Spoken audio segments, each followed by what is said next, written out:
What was the strategy for Edson against Khabib? Because I noticed he threw less kicks than I would have liked to have seen. Of course, it's understandable. The thinking, I'm sure, was that he didn't want to get taken down faster than necessary. But what was the strategy going into that fight? Well, Eddie could be fighting him, so I really don't want to get too much into it. But Khabib's a monster, man. I gotta say, as a man, besides my own guys that I know, I'm only scared of two human beings. One growing up was Mike Tyson, and the other one is pretty much Khabib, man. So, and seeing him like in front of you, he also talked to me during the fight too. Edson, we thought he was going to give his back, and I said, bro, we said, bro, don't give your back, and he just stops totally, looks right at him, and says, Mark, don't worry, I won't take his back. Like he's a maniac. He said that to you? Yeah, it's right in the middle of the fight. Which I expected something like that. He was right in our corner. Now, not only is Khabib a beast, but don't you find that interesting? Because you've seen hundreds, thousands of fights. And, I've never seen somebody like just in between rounds, like go over to Dana White and just be like, yeah, I deserve that, the title, I do. And literally just argue. And Dana's like, yo, you're still fighting. And then he's telling Michael Johnson, "Hey man, just give up." I keep bringing that every time I think of that. Shot. Yes, every time I bring up that scene, always reminds me of Saving Private Ryan, when the guy's sticking, the German has the guy and he's sticking a knife in him, and he's telling him, and he's like, "I don't know what you're saying." It reminds me of right. Like I never seen anything like that. What do you think that's from? Just his. I think he's being relaxed, and that's how Zabit is too, man. Like Zabit. I can remember, his first UFC fight, and I'm thinking, did they tell him like we're going to a fight or going to a movie? Like I can't, like this kid's almost sleeping sometimes. Like he's so calm. Like if you checked his heart rate, man, like he might be like the same as like someone sleeping. He's so calm, and I think that's what makes the great fighters, man. Like John Jones is very calm. You see Connor's calm.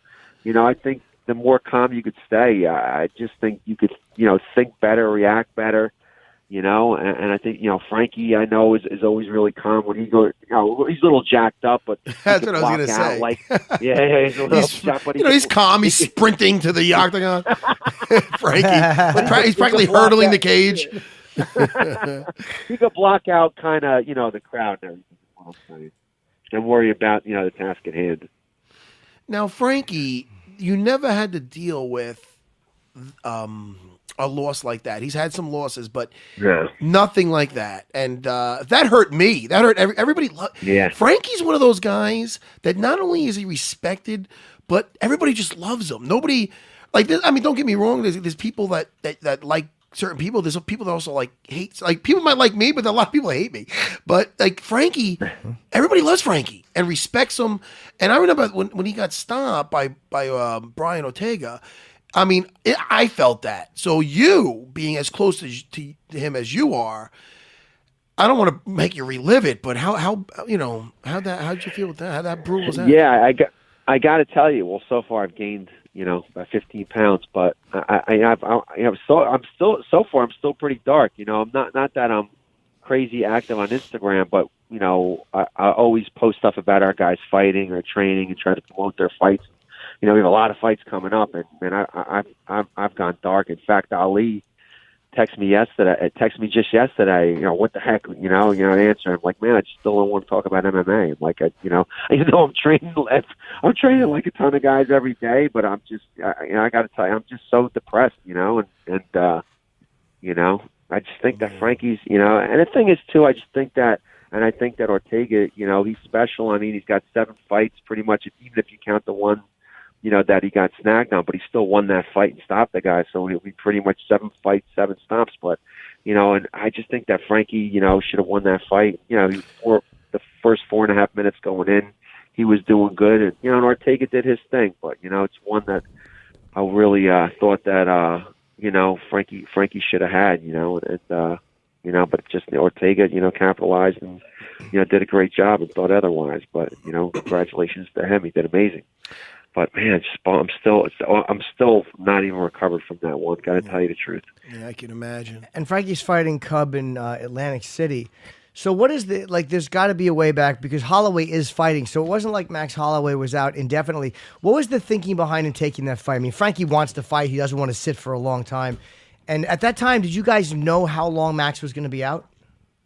No, not really. But the thing is, if they asked Frankie to fight, like I think Dana just called up Ali about this last fight with Cub. Dana was the one who called up. So Frankie's not going to say no, against anybody, and just that's the way it is, And same thing with a guy like Edson Barboza. Nobody wanted to fight Khabib. Edson wanted to fight him. Edson was asking for Khabib for 2 years, like begging. I'm telling you, like it's all he would say to me. I want Khabib, and that's what I really love our guys, man. Like our guys, they don't care. They'll fight anybody, anytime. And there's a lot of times I've told them different scenarios. Man, I really don't know, if you should take this fight, and and our guys, they listen pretty good. But when a lot of times they'll just say, no, I want to fight. You know what I'm saying? And how can you argue with that with a fighter that wants to fight? And that's what they do for a living, and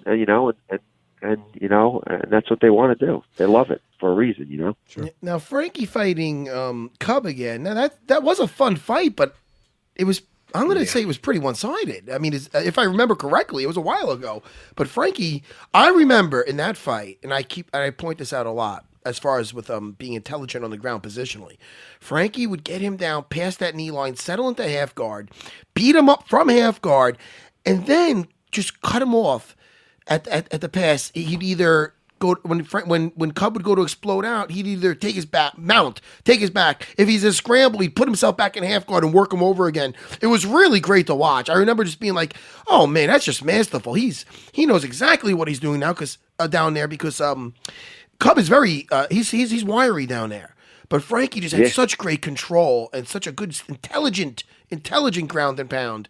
That it makes me wonder, like, why would they put this fight together again? It was fun, but it's not like it was really close, right? I don't know, Mark. You tell me. Well, the UFC wanted it. They asked for it, and like I said, Frankie's not going to say no. Yeah. And Dana called up personally, I believe, is Ali, and Dana's, Frankie's not going to say no, especially when his boss calls up, and and that's the thing. And Cub, I'm sure when you lose to someone like Cub, they're going to want to rip your head off. Yeah. And there's another fight. There's another fight for Frankie. Like you don't.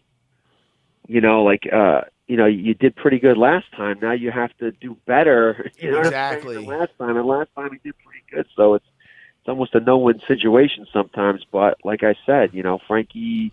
That's why Frankie's Frankie, man. And like you said, he's loved too. And I got to say, like Frankie, from the first day, I met him 13 years ago, and we trained. The kid's 5 minutes early, and to this day, this kid is still 5 minutes early. Like he's so respectful to the coaches, to everybody around him, people that ask him for anything. Just Saturday, he cornered a guy in his third fight, BJ Young, who had won his fight with CFFC, and Frankie was cornering him, and he's busy. He just moved into a house, but, he made sure he made time, and he was down there cornering. Was that Jersey? In Jersey? That one was or in Connecticut? I believe it was Connecticut. Do you see Aljo's? Were you down there? No. No. Oh, okay. Aljo's brother fought there. I feel my depression, man. I hear you. Yeah, listen. I'm underground. I'm underground right now, man. Like I said, I haven't been posted. I'm underground. Wow. Sometimes you guys lose, man. I take it personal. In fact, I was saying to Edson train this morning, Barboza, and I said to him, he's like, I said, sometimes, I said, we have everybody's. I think we have 9 fights coming up. Like 8 UFC fights or 9 UFC fights, and I said, man, I come on Monday, and I say to myself, why do you guys even want to come to me? I feel like I failed you guys, and that's just, as a coach, that's how I feel. It's like I need 100 wins for 1 loss to not feel bad. Sure. Especially when you get to know their families and their kids and their wives, man, it's rough. And prior to 222, you and the team, you guys took some offense to some stuff Conor had said. He was talking about putting his name forward to step in, and he was going to face Frankie. But according to Conor, he was told there wasn't enough time to generate the money that the UFC would have needed. And you guys were kind of going back and forth a little bit. I just think that he was asking when the fight was already pretty much done, and it was what he was asking. He has the 155-pound title, and he wants to fight for 165-pound title.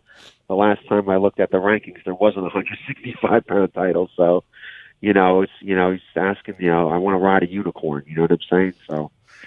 Just what what he was asking wasn't possible. You know what I'm saying? He was asking for a 165-pound title for him and Frankie. I think Frankie was 155. You know what I'm saying? Right. He's asking for 100. I think he went on that the week before. He was 155. When he's training hard for the camps, I think he's down to 155 without even trying, and he's asking for a 165-pound title. Now, Frankie would have definitely fought it, but I doubt the UFC already had Ortega. It's like not far away from the fight.